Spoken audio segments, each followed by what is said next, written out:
Radio Exterior de España. English Language Service. Hello and a warm welcome from Madrid. I'm Alison Hughes. Our studio manager tonight is Elena Sanz. First, the news headlines. Spain's High Court frees 9 convicted ETA terrorists. Talks on Iran's nuclear program continue, though no deal has been reached. Philippines is struck by one of the strongest typhoons ever. Radio Exterior de España. Spain's High Court has decided to release 9 jailed militants from the Basque terrorist group ETA following a European court ruling that overturned Spain's retroactive extension of prison sentences. In doing so, the High Court opted not to wait for Spain's Supreme Court, which will decide on Monday on 5 appeals. Last month, the European Court of Human Rights upheld its 2012 ruling against Spain, which opposed a legal practice known as the Parot Doctrine that allowed prison terms to be extended retroactively for people convicted of terrorism or other serious criminal offenses. Last month, there was bitterness among relatives of ETA victims when ETA member Inés del Rio was released. She was serving a 30-year prison term for her role in bomb attacks in the 80s, which killed 24 people. A violent 40-year campaign by ETA has killed more than 800 people. The group declared a ceasefire in 2011. Spain and some of its Western allies, including France and the UK, consider ETA a terrorist organization.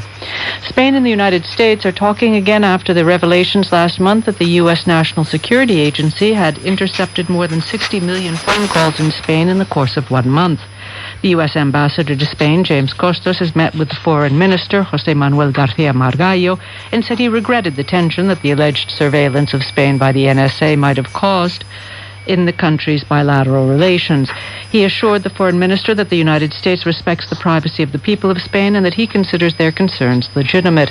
Ambassador Costos told Mr. García Margallo that U.S. President Barack Obama has given instructions to carry out an in-depth review of the actions of the country's intelligence agencies.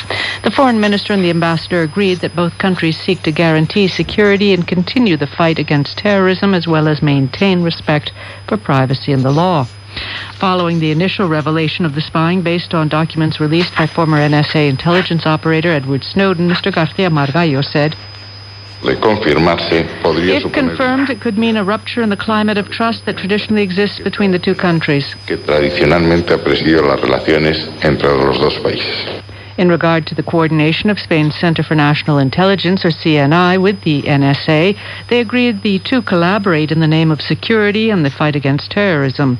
Earlier this week, the director of the CNI appeared before the Parliamentary Commission on Official Secrets in a closed-door session. The Foreign Minister told reporters, the CNI's Director General explained in his appearance behind closed doors that contacts with the United States have been continuous and constant from the first moment and that these contacts are going to continue in the future. Esos contactos van a continuar en el futuro. CNI Director Sanz Rodan defended that everything the CNI did on Spanish territory was legal and that its collaboration with the NSA was limited to providing information regarding those matters in which an accord exists between the two agencies, that is, terrorism, organized crime, cyber espionage, and illegal immigration. Madrid awakened to a 4th day of filth.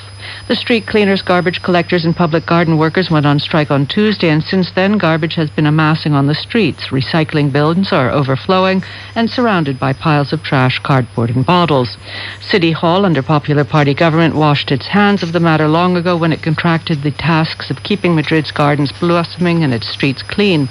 The labor conflict began when 3 of the 4 firms contracted, OHL, FCC, and Valoriza, all large construction agglomerates, presented their plan to lay off 1,134 workers out of a total of 6,000. The 4th firm, Cepsa, has called for salary cuts of up to 43% and salaries at minimum wage, about €645 a month. Their workers have also joined the strike. While everyone in the city complains about the state of its streets, most merchants and residents are sympathetic with the workers. Talks in Geneva on Iran's nuclear program were joined today by U.S. Secretary of State John Kerry and his British, French, and German counterparts. All have stressed that no agreement has been reached yet. Mr. Kerry in Geneva. I want to emphasize there is not an agreement at this point in time, but the P5 is working hard. A deal has been floated that would see Iran freeze expansion of its nuclear development for limited relief from crippling economic sanctions. Diplomats said a breakthrough remained uncertain and would mark only a first step in a long, complex process towards permanent resolution of international concerns that Iran may be seeking the means to build nuclear bombs. Iran says its program is for peaceful civilian energy and medical use. Israel's prime minister said he utterly rejected such a deal and that his country would not be obliged to abide by it. They got everything and paid nothing, everything they wanted. They wanted relief of sanctions after years of a grueling sanctions regime. They got that. They're paying nothing because they're not reducing in any way their nuclear enrichment capability. Israel has repeatedly suggested that it might strike Iran if it did not shelve its entire nuclear program. Israel, widely believed to be the only nuclear power in the region, sees Iran as a threat to its existence. And the strongest typhoon in the world this year, and possibly the most powerful ever to hit land, has smashed through the Philippines. 3 people have been confirmed dead as Haiyan, a Category 5 super typhoon, brought winds of more than 300 kilometers per hour and waves up to 6 meters. The storm cut power lines, blew down trees, and destroyed houses. Millions were forced to flee their homes for safer ground. Authorities have warned that more than 12 million people are at risk, many in areas still reeling from last month's earthquake. The United States and Israel have lost their voting rights at the global cultural agency UNESCO after paying to pay their dues for 3 years in protest over the agency's recognition of Palestine. U.S. law compels the automatic withholding of funds from UN agencies that accept Palestine as a member, which UNESCO did in 2011.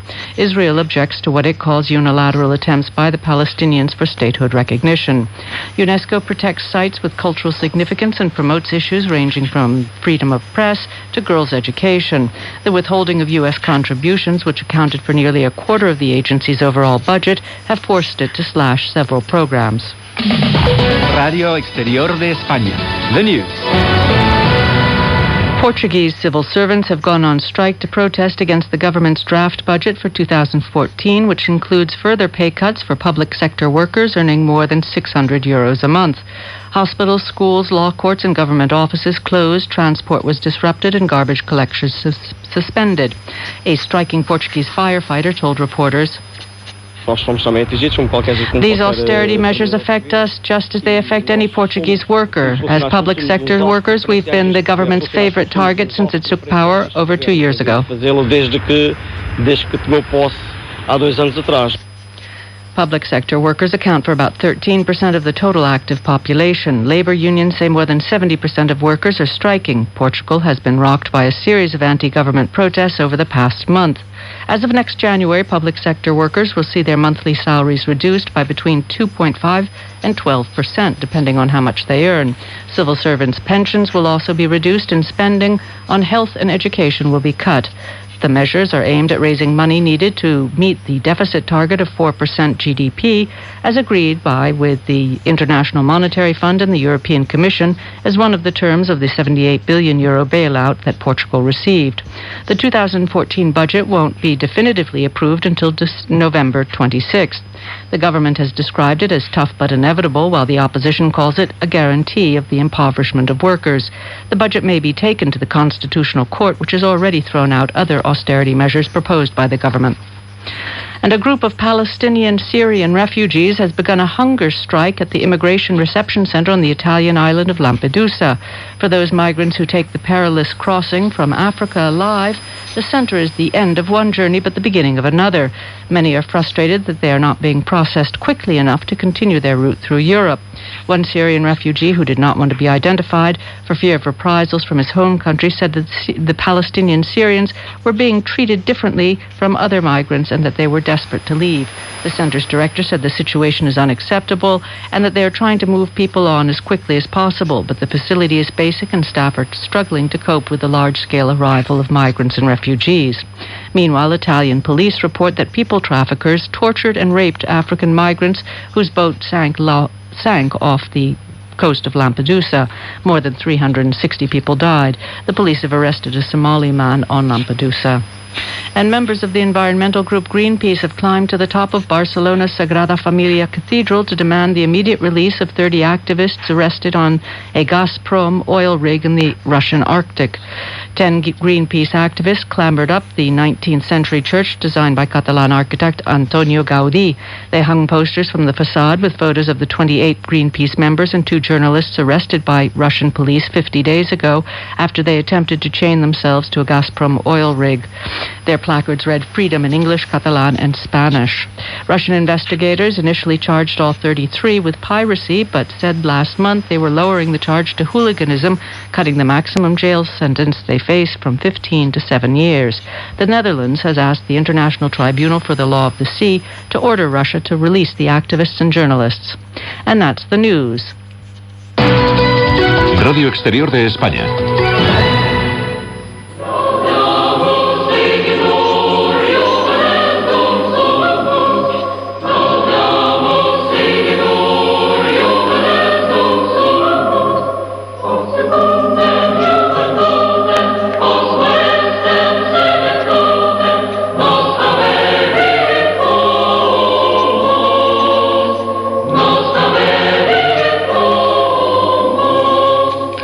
Come with me now into the ivory towers of the university to attend the investiture as Doctor Honoris Causa of Steve Wozniak, the co-founder of Apple, now one of the biggest technological companies in the world.